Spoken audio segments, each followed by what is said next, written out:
മോനെ, മോനൂട്ടാ, അകത്ത് പോയി കിടക്കാം. അച്ഛൻ വരുമ്പോ അമ്മ വിളിക്കാം. വാ, എഴുന്നേക്ക്, അകത്ത് കിടക്കാം. അമ്മ, എനിക്ക് പേടിയാവുന്നു. അച്ഛൻ വരുമ്പോ അമ്മേനെ അടിച്ചോ? ഇല്ല മോനെ, നമുക്ക് ഇവിടെ കിടക്കാം. പേടിക്കണ്ട കേട്ടോ.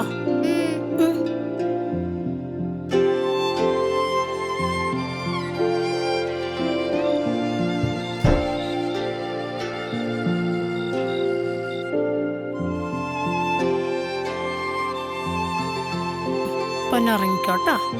അമ്മച്ചി വിളിക്കാൻ അച്ഛൻ വരുമ്പോ കേട്ടോ. ഉറങ്ങിക്കോ. എനിക്കറിയണല്ല. എന്തോന്നറിയാന്ന്? നീ വീട്ടിൽ പോടാദ്യം. ചേട്ടൻ എന്റെ വീട്ടിലേക്ക് നിന്റെ വീട്ടിലേക്ക് പോകാനാ ഞാൻ പറഞ്ഞേ. ആ ചേട്ടൻ മാറിക്കട്ടെ. പോളെ എന്റെ വീട്ടിൽ പോകാനാ പറഞ്ഞു എന്നോട്. ഞാൻ വീട്ടിലേക്ക് സ്നേഹട്ടോ, എന്റെ സ്വഭാവം മാറുള്ള കാര്യം ഞാൻ പറഞ്ഞത്. ആ പറഞ്ഞ കേട്ടോളോ, എനിക്ക് ദേഷ്യം വരൂട്ടാ. ഞാൻ എന്റെ വീട്ടിൽ പോകാൻ പോയില്ലേ, നീ വന്നേ, നമുക്ക് ഉമ്മടാ.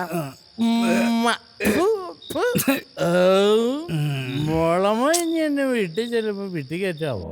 നിങ്ങളുടെ ഉത്കണ്ഠകളെല്ലാം അവിടുത്തെ ഏൽപ്പിക്കുവിൻ. അവിടുന്ന് നിങ്ങളുടെ കാര്യത്തിൽ ശ്രദ്ധാലുവാണ്.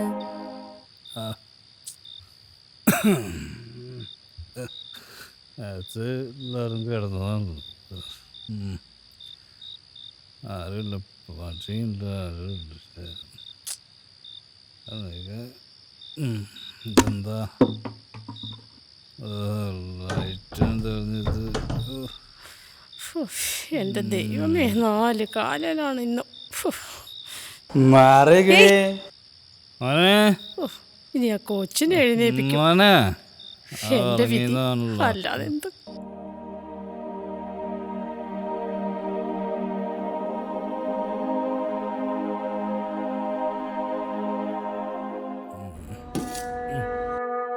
മീൻകറിയാണോടേ? മീൻ വാങ്ങാൻ കാശുണ്ടായില്ല. കടം ചോദിച്ചിട്ട് അയാളോട്ട് തന്നൂല. മോരറിയാ. മോരറി എന്റെ മറ്റവനുണ്ട് കിടക്കടേ. മോരറി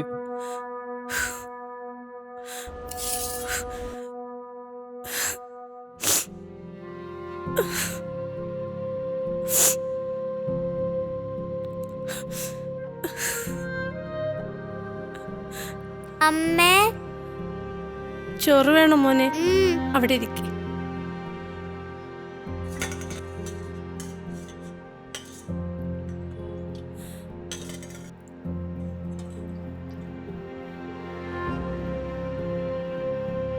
കഴിച്ചോട്ടോ.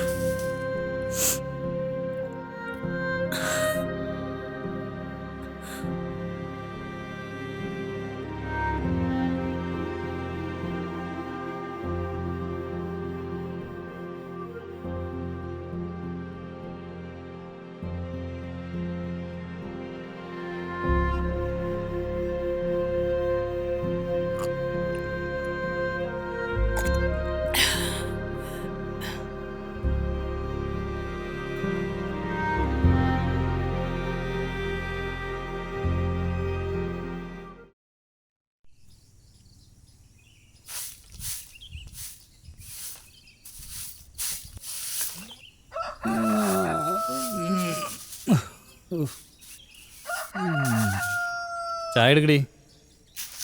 രാവിലെ ചൂലക്കാണ്.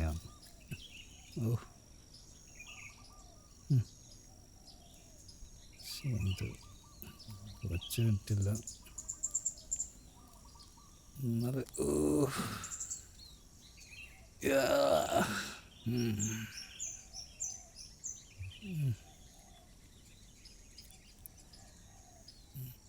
നന്ദുട്ടാ, മോനെ എഴുന്നേറ്റേ, അമ്പലത്തിൽ പോണ്ടേ?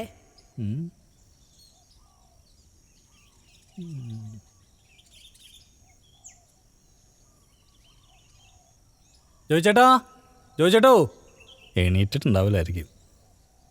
തല പൊങ്ങിയിട്ടുണ്ടാവില്ല. ഇന്നലെ രണ്ടാളും നല്ല ഫോമിലല്ലായിരുന്നോ? എന്റെ പൊന്നു രഘുവേട്ടാ, ഞങ്ങൾ അമ്മയില്ലാത്ത കുട്ടികളാ. ഞങ്ങൾക്ക് ആകെയുള്ള ഞങ്ങളുടെ അപ്പനാ. ആ അപ്പനെ ഇങ്ങനെ കൊണ്ടുപോയി കുടിപ്പിക്കാൻ ഞങ്ങൾ സമ്മതിക്കുകയല്ല. മോളെ അത് വേണ്ട, ഒന്നും പറയണ്ട. അല്ല ചേച്ചിയും പാവം നന്ദൂട്ടനെ ഓർത്തിട്ട് എത്രയും നാളും ഒന്നും മിണ്ടാതിരുന്നത്. ഇനി ഇങ്ങനെയാണെങ്കിൽ അപ്പനുമായി കൂട്ടുകൂടാൻ ഞങ്ങൾ സമ്മതിക്കുകയല്ല.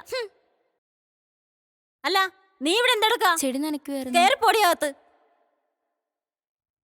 രഘുവേ, അവള് രാവിലെ തന്നെ നിന്നെ എടുത്തിട്ട് പൊരിച്ചാ. പുള്ളൂര് രാവിലെ തന്നെ ഇത്തിരി കലിപ്പില്ല. ഏയ് ചോദിച്ചേട്ടൻ പണിക്ക് പോയെന്നറിയാൻ വേണ്ടി വിളിച്ചതാ. അല്ലാതെ ഇന്നലത്തെ ബാക്കിയുണ്ടോന്ന് അറിയാൻ വേണ്ടി അല്ല. ഇരിപ്പുണ്ടോ? കയ്യൊക്കെ ഒരു വിറയലേ. ഞാൻ എടുത്തിട്ട് വരാം.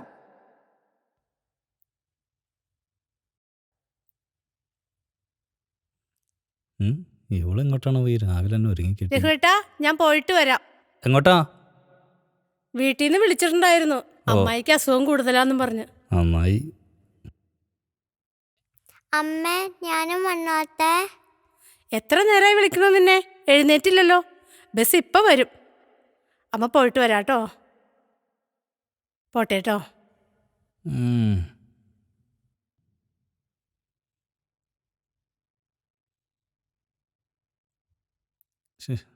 ഇങ്ങനെ എടുക്കുന്ന സാധനം ഉണ്ടെന്ന് പറഞ്ഞ് പോയിട്ട് കാണാനുമില്ല. അവിടുന്ന് ഒറ്റയ്ക്ക് എങ്ങനെ അടിക്കാനോ? എന്താ പറയാ? അപ്പാ, അപ്പനിത് എന്നാ ഭാവിച്ചാ? ഞങ്ങൾ പ്രായമായ രണ്ട് പെൺമക്കൾ ഇവിടെ ഉള്ള കാര്യം അപ്പന് വല്ല വിചാരമുണ്ടോ? മക്കളെ, ഞങ്ങൾ അങ്ങനെ വിളിക്കണ്ട. ഇന്ന് എന്താ ദിവസം എന്ന് അപ്പന് വല്ല ഓർമ്മയുണ്ടോ?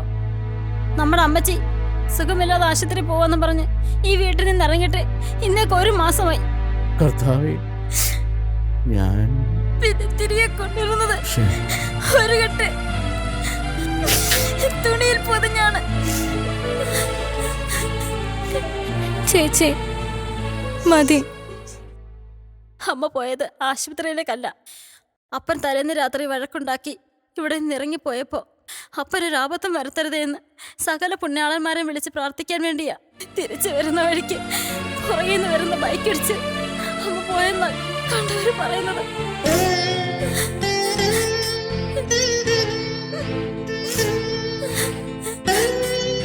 അമ്മയെ കുറിച്ച് ഓർക്കുമ്പോ അവന് സഹിക്കാൻ പറ്റണ്ട മക്കളെ. ചങ്ക് തകർന്നു പോവുക. അതിൽ നിന്ന് രക്ഷപ്പെടാനാ അപ്പൊ കുടിക്കുന്ന മക്കളെ. വേണ്ട, എല്ലാ കുടിയന്മാർക്കും കാണും ഇങ്ങനെ പറയാൻ ഓരോ ന്യായങ്ങള്. ഞങ്ങളോട് ഒരു ഇത്തിരി സ്നേഹം ഉണ്ടായിരുന്നെങ്കിൽ ഞങ്ങളെ കുറിച്ച് ചിന്തിക്കുമായിരുന്നില്ലേ? ഞങ്ങളുടെ അമ്മച്ചിയെ പറ്റി ചിന്തിക്കുമായിരുന്നില്ലേ? സത്യമായി കർത്താവാണ് സത്യം. അപ്പൻ ഇനി കുടിച്ചോണ്ട് ഈ വീട്ടിലേക്ക് കയറി വന്നാൽ ഞങ്ങളെ രണ്ടുപേരെയും പള്ളിയിലേക്ക് എടുക്കുന്നത് അപ്പന് കാണേണ്ടി വരും. മരിച്ചുപോയ എന്റെ അമ്മച്ചിയാണ് സത്യം. അങ്ങനെയൊന്നും പറയുന്ന മക്കളെ. ഇനി അപ്പൻ കുടിക്കുകയല്ല. മതിയാക്കി, എല്ലാം മതിയാക്കി. എന്റെ കുടുംബമില്ലാതെ ആക്കിയ ഈ സാധനം ഇനി എനിക്ക് വേണ്ട. എന്റെ മക്കളെ, മക്കളെ, മക്കളുടെ സന്തോഷമാണ് അപ്പന് വലുത്. അതുമാത്രം പോരാ, ഇനിയൊരു തുള്ളി പോലും ആരുടെയും കയ്യിൽ നിന്ന് വാങ്ങി കുടിക്കരുത്. കർത്താവാണ് സത്യം. ഇനി അപ്പൻ ചെയ്യത്തില്ല.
അത് എന്റെയാ.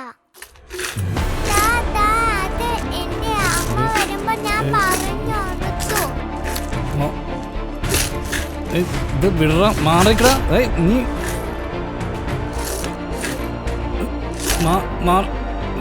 നിന്റെ അല്ല. മാറ് മാറ്.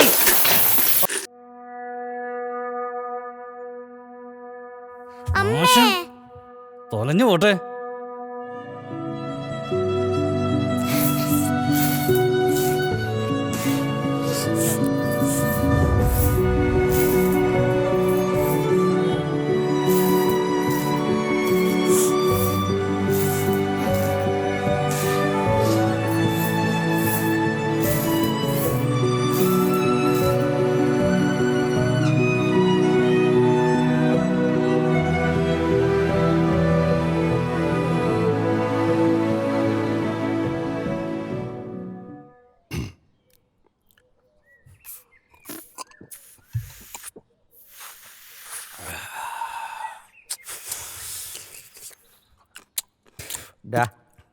ഇന്നത്തെ പേപ്പറിൽ വന്നൊരു കാര്യം വായിച്ചാ? എന്താ അത്? പല സ്ഥലത്തുനിന്നേ ബീഫ് ചിക്കൻ്റെ പേരിൽ വിളമ്പിയ ഇറച്ചിക്കറിയിലേ പട്ടിയിറച്ചി മിക്സ് ചെയ്താ കൊടുക്കുന്നേ. വല്ല വിവരമുണ്ടോ? എന്ത് കാലാ അത്? എൻ്റെ കാലാ അത്. അതല്ലെന്നേ, ഒരു കാലത്ത് പൊന്നുപോലെ വളർത്തിയ പശുവിനെ കൊന്നു തിന്നാൻ വേണ്ടിയിട്ട് സമരം, മത്സരം, ലഹള. മറുഭാഗത്താരാ? എല്ലാരെയും ഓടിച്ചിട്ട് കളിക്കുന്ന പട്ടിനെ കൊല്ലരുതെന്ന് പറഞ്ഞ സമരം. ഇതിന് രണ്ടിനും കൂട്ടില്ലാത്ത കുറച്ച് ആൾക്കാരുണ്ട് ഇവിടെ. അതാരാ? കള്ളുടിയന്മാര്. അല്ലാതാരാ? ഇവിടെ പശു ആയാലും കുഴപ്പമില്ല, പട്ടി ആയാലും കുഴപ്പമില്ല, ടച്ചിങ്സ് വേണം. ഇതിൽ രണ്ടിനും നിർത്തില്ലാത്ത നമ്മൾ എന്ത് ചെയ്യും? കടലക്കറി കഴിക്കും. അപ്പോഴും പറഞ്ഞില്ലേ പോരണ്ടാ പോരണ്ടാന്ന്, പോരണ്ടാ പോരണ്ടാന്ന്. അപ്പോഴും പറഞ്ഞില്ലേ പോരണ്ടാ. എന്തുകൊണ്ടാണ് കുത്തിപ്പിടിച്ചിരിക്കണേ? ഏതാണ്ട് പോയ അണ്ണാനെ പോലെ. ഇങ്ങോട്ട് പാടങ്ങട് വാ. എന്നാലും എനിക്ക് പറ്റിയ ഇവെന്തോ ഒരുമാതിരി വെള്ളത്തിൽ ചാടിയ കോഴിനെ പോലെ ഇരിക്കണേ. എന്തോ ഒരു അവാർഡ് പടം പോലെ. ഇത് അങ്ങോട്ട് പിടിച്ചേ. അങ്ങോട്ട് പോട്ടാട് കേറട്ടെ, അങ്ങോട്ട് കേറട്ടെ, ഇങ്ങോട്ട് പോട്ടാട്. മഴ കാലത്ത് ഇങ്ങനെ വേഴാമ്പല ചാട്ടം കൊടഞ്ഞ് വന്നിട്ടില്ല.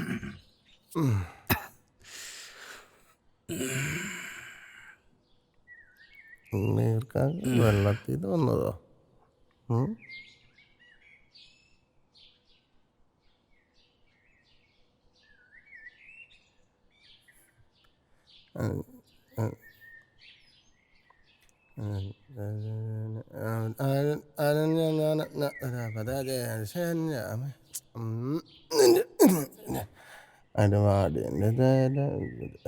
ചൊറിഞ്ഞ പറഞ്ഞില്ല. ആരോട് പറയാൻ? ആര് കേൾക്കാൻ? ആരല്ല പ്രവിയേട്ടോ, വീട്ടിൽ ആരൊക്കെയോ വന്നിട്ടുണ്ടല്ലോ. ആരാവര്? ചേട്ടൻ ഇവിടെ വന്നിരിക്കുകയാണോ? ആരാ വന്നിരുന്നേ? ആരൊക്കെയോ കാറിൽ വന്നായിരുന്നു പറഞ്ഞ കേട്ടു. ആരവര്? എന്താ കാര്യം പറയടി.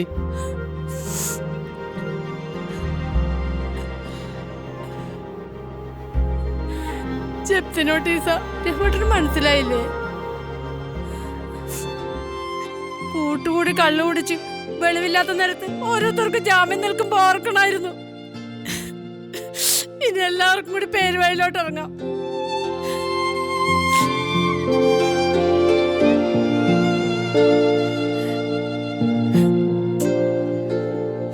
അതിനധികം താമസമൊന്നുമില്ല. ശ്രമിച്ചാൽ നാളെ തന്നെ ഇറങ്ങാം. അവനാകെ വിഷമിച്ചിരിക്കുക. ഞാനപ്പോഴത്തെ ദേഷ്യത്തിന്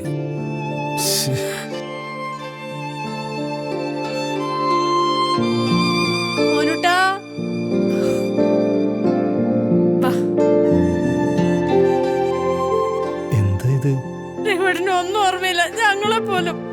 രഘുവേട്ടന്റെ പിറന്നാളാ ഇന്ന്. അച്ഛന്റെ കൊടി മാറാനും അച്ഛന് നല്ല ബുദ്ധി തോന്നാനും പിറന്നാൾ ദിവസം അമ്പലത്തിൽ പോയി പാൽപ്പായസം കഴിക്കാൻ അവന്റെ കൂട്ടുകാരന്റെ അമ്മ പറഞ്ഞത്രേ. അച്ഛനറിയില്ലായിരുന്നു അന്ന് തൊട്ട് എന്റെ കുഞ്ഞ് കൂട്ടിവെച്ച നാണയങ്ങളാണ് രഘുവേട്ടൻ.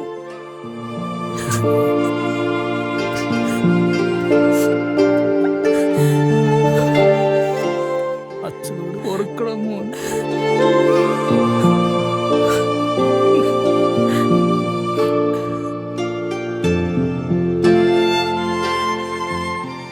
എന്ത് ചെയ്യണം, എവിടെ നിന്ന് തുടങ്ങണം, ഒരു രൂപവും കിട്ടുന്നില്ല.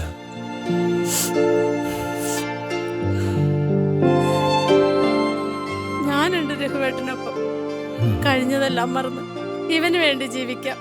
നമ്മുടെ ഇന്നലെകൾ നമുക്ക് ഉപേക്ഷിക്കാൻ രഘുവേട്ട.